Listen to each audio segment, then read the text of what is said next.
వరుస షాకులు తగులుతున్నాయి.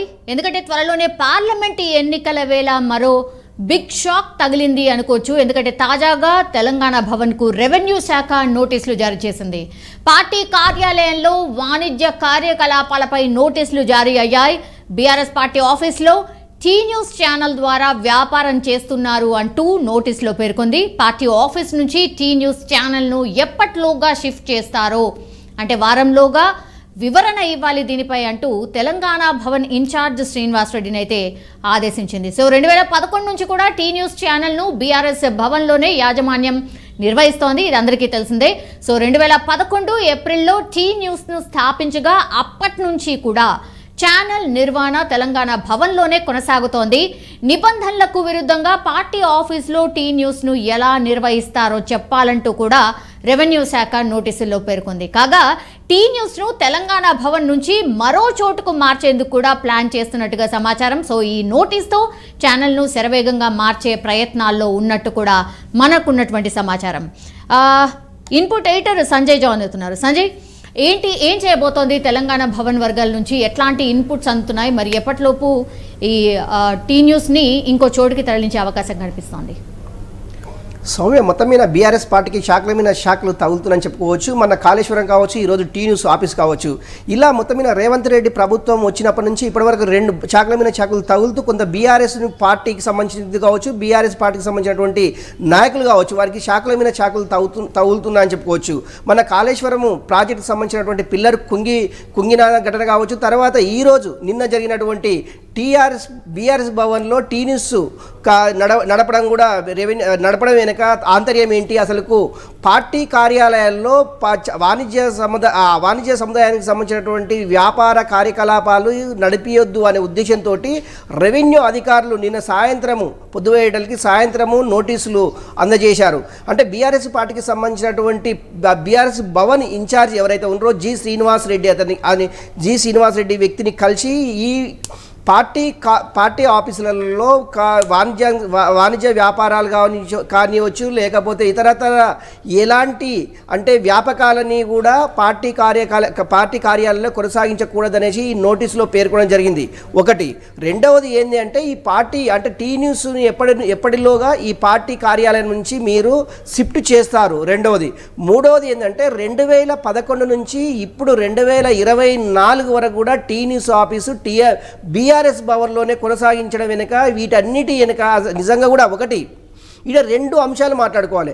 అంటే ప్రతి మీడియా ఛానల్స్ రాష్ట్ర ప్రభుత్వానికి కావచ్చు, కేంద్ర ప్రభుత్వానికి కావచ్చు, జీఎస్టీ కావచ్చు, రకరకాల వ్యాపారాలకు సంబంధించినటువంటి పన్ను చెల్లింపు విషయంలో కూడా కమర్షియల్ ట్యాక్స్ అధికారులు కూడా నోటీసు పంపించే అవకాశం కూడా చాలా స్పష్టంగా కనిపిస్తుంది.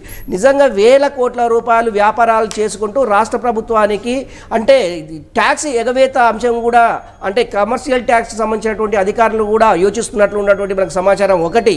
ఈ 2 ఒకటి రెవెన్యూ అధికారులు, మరోపక్క కమర్షియల్ ట్యాక్స్ అధికారులు ఈ టీ న్యూస్కు నోటీసులు ఆల్రెడీ రెవెన్యూ అధికారులు నోటీసులు పంపించారు. తర్వాత ఈ రాష్ట్ర ప్రభుత్వానికి రావాల్సినటువంటి ట్యాక్స్ విషయంలో కూడా నోటీసులు పంపించే అవకాశం ఉంది అనేట్టు గుసగుసలాడుతున్నారు.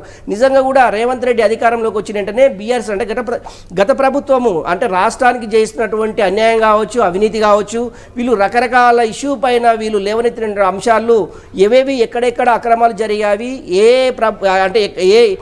వేటికి సంబంధించినటువంటి ఇష్యూలు ఎక్కువ ప్రాధాన్యత ఉంది, వీటన్నిటిపైన ఇప్పుడు ఉన్నటువంటి కాంగ్రెస్ ప్రభుత్వము కొద్దిగా ఉక్కు పదం మోపే అవకాశాలు అయితే చాలా స్పష్టంగా కనిపిస్తున్నాయి. ఏది ఏమైనా కూడా టీ న్యూస్ ఎప్పటిలోగా షిఫ్ట్ చేస్తారని ఒకటి, రాష్ట్ర ప్రభుత్వానికి కేంద్ర ప్రభుత్వానికి రావాల్సినటువంటి ట్యాక్స్ విషయంలో కానీ నోటీసులు పంపించే అవకాశం ఉంది. శ్రీనివాస్ రెడ్డి మాత్రము వాళ్ళకు రెవెన్యూ అధికారులకు కొంత క్లారిఫికేషన్ ఇచ్చారు. ఒకటి ఏంటంటే రేపుగా వారం రోజుల లోపల మాకు ఒక నివేదిక ఇవ్వాలి, ఎప్పటిలోగా షిఫ్ట్ చేస్తారనే దాని మీద మేము ఆల్రెడీ షిఫ్ట్ చేసే పనిలోనే ఉన్నామనేసి శ్రీనివాస్ రెడ్డి వాళ్ళకు రెవెన్యూ అధికారులకు తెలపడం జరిగింది.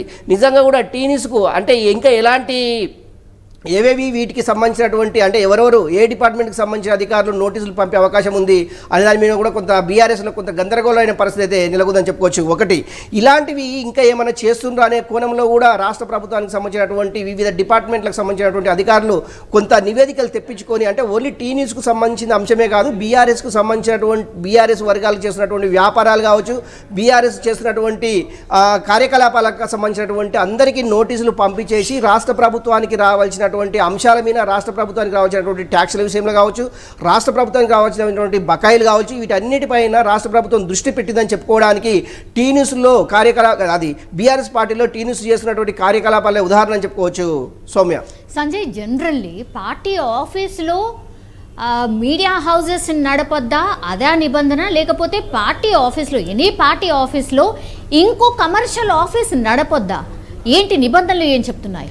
అంటే నిబంధనలు ఏం చెప్తాయంటే ఒకటి ఒక జాతీయ పార్టీలో అది ప్రాంతీయ పార్టీలకు రాష్ట్ర ప్రభుత్వము ఆ ప్రాంతాలకు సంబంధించినటువంటి ప్రాంతీయ పార్టీలకు రాష్ట్ర ప్రభుత్వము కొంత భూమి కేటాయిస్తుంది. ఆ భూమిలో అంటే రాష్ట్ర ప్రభుత్వం కేటాయించేటటువంటి భూమిలో ఆ పార్టీకి సంబంధించినటువంటి అంటే వ్యాపారాలకు సంబంధించినటువంటి లేకుండా ఓన్లీ పార్టీకి సంబంధించినటువంటి అంశాలే ఆ యొక్క భవనంలో ఏర్పాటు చేసుకోవాలి. ఓన్లీ బీఆర్ఎస్ అని కాదు, ఎనీ పార్టీ, జాతీయ పార్టీ బీజేపీ కావచ్చు, కాంగ్రెస్ కావచ్చు, టీడీపీ కావచ్చు, వైఎస్ఆర్సీపీ, ఎనీ పార్టీ కార్యాలయాల్లో వ్యాపారాలకు సంబంధించింది ఎలాంటి కొనసాగించొద్దు. ఎందుకంటే వీటి అన్నిటికీ రాష్ట్ర ప్రభుత్వం సంబంధించినటువంటి భూములు కేటాయిస్తుంది. ప్రతి పార్టీ కార్యాలయాలకు రాష్ట్ర ప్రభుత్వం భూములు కేటాయిస్తుంది. ఆ భూములు కేటాయించిన ఫ్రీ ఆఫ్ కాస్ట్లో వస్తుంది కనుక ఇలాంటి ప్రాంతాలలో వ్యాపారాలకు సంబంధించినటువంటి కార్యకలాపాలు ఉండొద్దు అనేసి ఈ నిబంధన ఎప్పటి నుంచో ఉంది, ఇప్పుడు కూడా ఉంది. ఆ నిబంధనలు అతిక్రమించే టీ న్యూస్ ఇందులో కొనసాగుతుంది అనేసి రాష్ట్ర ప్రభుత్వం సంబంధించినటువంటి అధికారులు గుర్తించారు. అందులో భాగంగానే రెవెన్యూకి సంబంధించినటువంటి అధికారులు ఆ నోటీసు పంపడం జరిగింది. అంటే టీ న్యూస్ ఇంకా ఎలాంటి కార్యకలాపం అంటే వేరే ఇంకా వేటికి అంటే అది రాష్ట్ర ప్రభుత్వానికి రావాల్సినటువంటి గ్రాంట్లు అంటే ట్యాక్సెస్ కావచ్చు, రాష్ట్ర ప్రభుత్వానికి రావాల్సినటువంటి నిధులు కావచ్చు, వీరు ఎవరైనా దుర్వినియోగం చేశారనే కోణంలో కూడా రాష్ట్ర ప్రభుత్వానికి సంబంధించినటువంటి ప్రభుత్వ ఉన్నతాధికారులు దీనిపైన కొంత దృష్టి పెట్టిరని చెప్పుకోవచ్చు. ఒకటి. మూడవది ఏంటంటే రాష్ట్రానికి అంటే ప్రభుత్వానికి రావాల్సినటువంటి నిధులు ఏవైతే ఉన్నావో ఈ నిధులు నిజంగా రాష్ట్ర ప్రభుత్వం 2011 నుంచి ఈ భవన్లో కొనసాగిస్తున్నారు కనుక రాష్ట్ర ప్రభుత్వానికి ఏ మేర నిధులు రావాలి, ఎంత మేర కొల్లగొట్టారు, వీటన్నిటిపైన ఒక నివేదిక సమర్పించాలి అనేసి రాష్ట్ర రెవెన్యూ మంత్రిగా ఉన్నటువంటి పొంగులేటి శ్రీనివాసరెడ్డి దీనిపైన అధికారులను ఆదేశించారు. సౌమ్య, ఇప్పుడు బీఆర్ఎస్ వర్గాలు ఎవరైనా స్పందించారా దీనిపైన?